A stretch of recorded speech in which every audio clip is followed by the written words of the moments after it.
Station waiting for a train. Me and Jason, we're on our way home and it is bucketing down.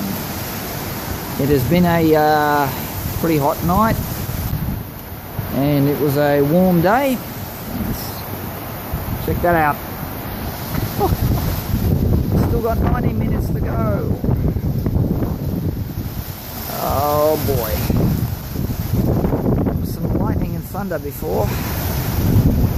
Wonder if I can catch another glimpse. I don't think so, but I'll try. Oh, it's raining. Hopefully it's not raining by the time we get home. Hopefully this will pass.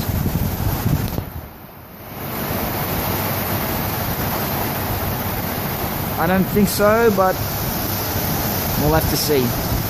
Anyway, this is Tribulation Woodsman 7 signing off, and it is currently, I can get my watch out,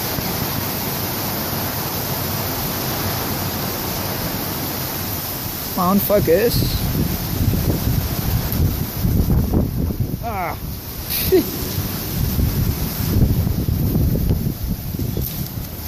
Look at that. I don't know whether you can see that or not. Windy. There we go. Now you can see it. Yes, so I hope everyone's having a good time. Take care. God bless. And try not to get wet.